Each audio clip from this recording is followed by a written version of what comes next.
নমস্কার বন্ধুরা, আমি শ্রাবন্তী। আপনাদের সবাইকে জানাই গ্রিনরুফ গার্ডেনে স্বাগত।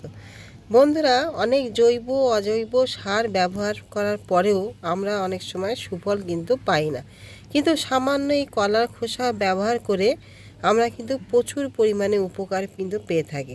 আজকের ভিডিও এই কলার খোসা ব্যবহার করে আমরা কোন পদ্ধতিতে ব্যবহার করব, কিভাবে ব্যবহার করব, কি কাজে আমাদের দেয় এই কলার সার ব্যবহার করে এবং কখন আমরা ব্যবহার করব, সেই সমস্ত কিছু নিয়ে হচ্ছে আজকের ভিডিওর বিষয়বস্তু। বন্ধুরা, জানতে হলে পুরো ভিডিওটা দেখতে হবে, আর অবশ্যই এই ভিডিওটা আপনাদের সকলের কাজে আসবে।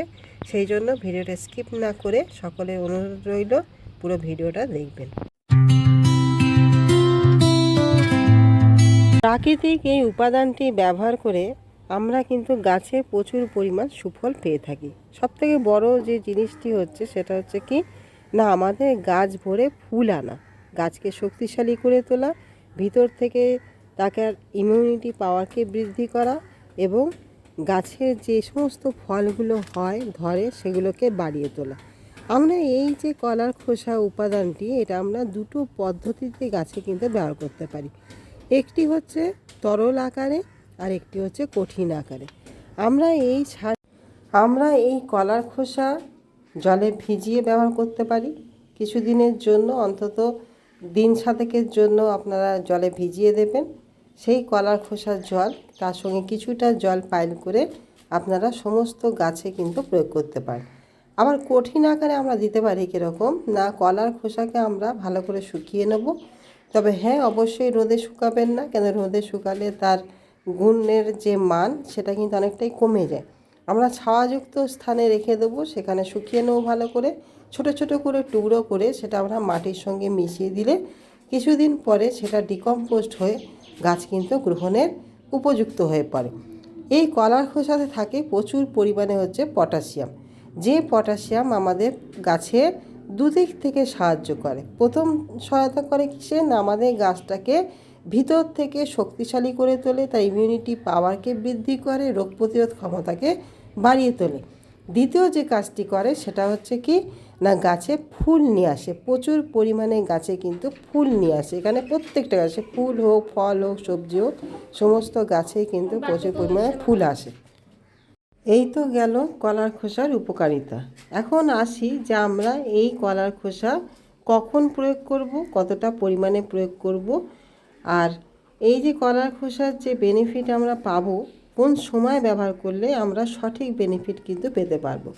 বন্ধুরা, প্রথমে আসি যে আমাদের যে সমস্ত গাছে ফুল আসছে সেই সমস্ত গাছে কিন্তু আমাদের এই সময় দিতে হবে কলার খোসা, কারণ এই কলার খোসার মধ্যে থাকে প্রচুর পরিমাণ পটাশিয়াম, যে পটাশিয়াম আমাদের ফুল আনার মাত্রাকে কিন্তু বহুগুণ বাড়িয়ে তুলবে।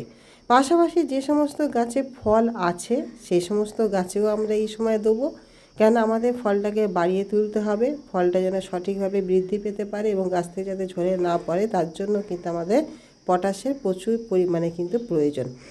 পাশাপাশি আমাদের যে সমস্ত গাছগুলো ছোট, সেই সমস্ত গাছের বৃদ্ধি বিকাশের জন্য কিন্তু আমাদের কলার খোসা দেওয়াটা হচ্ছে প্রয়োজন, যাতে করে আমাদের বার বৃদ্ধিটা যেন সঠিকভাবে হয় এবং দ্রুততার সঙ্গে বৃদ্ধি যেন ঘটতে পারে গাছে। কেন আমাদের গাছে যে বৃদ্ধি হয় সেই বৃদ্ধির জন্য কিন্তু গাছে প্রচুর পরিমাণ এনার্জি প্রয়োজন হয়, যে এনার্জি আমরা পটাশিয়ামযুক্ত খাবার দিলে কিন্তু সেটি পূর্ণ হতে পারে। এবারে আসা যাক যে আমরা এই উপাদানটি গাছে কতবার প্রয়োগ করব, কখন প্রয়োগ করব এবং কিভাবে কতটা পরিমাণে প্রয়োগ করব। বন্ধুরা, যেহেতু আমাদের এটা একটি প্রাকৃতিক সার, জৈব সার, যেটি যদি আমরা কঠিন আকারে গাছে দিয়ে থাকি তাহলে সেটি মাটিতে যেরকম ডিকম্পোস্ট হতে সময় নেয়, সেরকম মাটি থেকে বেরিয়ে যেতেও কিন্তু অনেকটা সময় নিয়ে থাকে। সেই জন্য যখন আমরা কঠিন আকারে গাছে প্রয়োগ করব, তখন আমরা প্রতি মাসে মাসে অন্তত আমরা খুব বেশি হলেও 25 দিন পরে কি 30 দিন পরে গাছে কিন্তু প্রয়োগ করতে পারি। তাতে করে আমাদের গাছ সুন্দরভাবে কিন্তু আস্তে আস্তে গ্রহণ করবে। কিন্তু যদি আমরা তরল আকারে গাছে দিই, যেহেতু তরল আকারে আমরা যদি দিয়ে থাকি, তরলটা অনেকটাই কিন্তু ডিকম্পোস্ট হয়ে আসে, সেই জন্য সেটি গাছ কিন্তু ইনস্ট্যান্ট গ্রহণ করতে পারে, খুব তাড়াতাড়ি গাছ কিন্তু নিজেকে সেই উপাদানটি গ্রহণ করতে কিন্তু সহায়তা করে। সেই জন্য আপনারা এটা প্রত্যেক সপ্তাহে কি 15 দিন অন্তর আপনারা লিকুইড আকারে আপনারা ব্যবহার করতে পারেন। এই সার খুবই শক্তিশালী আর আমাদের গাছে খুবই প্রয়োজনীয় একটি উপাদান, যা আমাদের গাছের একধারে যেরকম প্রচুর পরিমাণ বৃদ্ধি ঘটাবে, গাছের পাতা পুড়ে যাওয়া, যেটা আমরা আম গাছ, জামরুল গাছ, এই সমস্ত গাছে যেরকম দেখি আম গাছের পাতা পুড়ে যায়, জামরুল গাছের পাতা পুড়ে যায়, সাধারণত পটাশিয়ামের অভাবে এই জিনিসগুলো ঘটে। সেই জন্য পটাশিয়ামের অভাবে যে জিনিসগুলো আমাদের গাছে আসে সেই জিনিসগুলো কিন্তু ঘটবে না।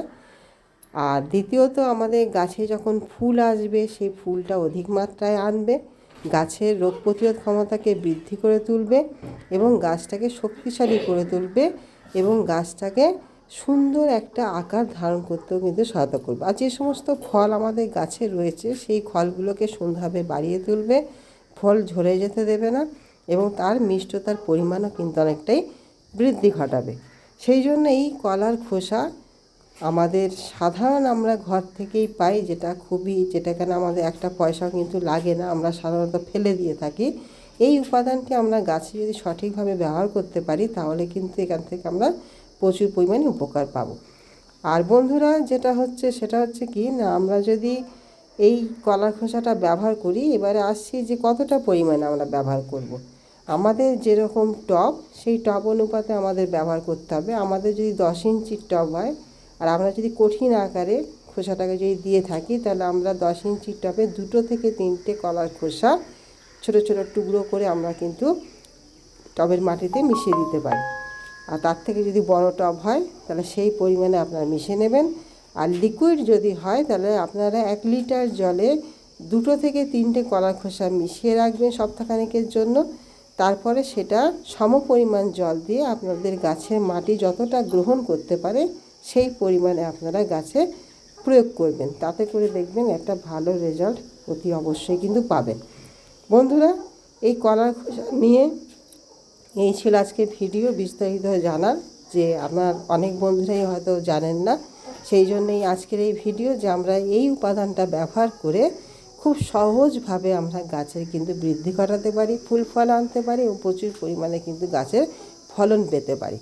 বন্ধুরা, আশা করি ভিডিওটি আপনাদের সকলের উপকারে আসবে, ভালো লাগলে উপকার আসলে অবশ্যই একটা লাইক কমেন্ট শেয়ার করবেন। আর আমার নতুন বন্ধু যদি হয়ে থাকেন বা যারা এখনও পর্যন্ত আমার চ্যানেলটাকে সাবস্ক্রাইব করেননি, এটা সাবস্ক্রাইব করে আমার চ্যানেলের পাশে থাকবেন।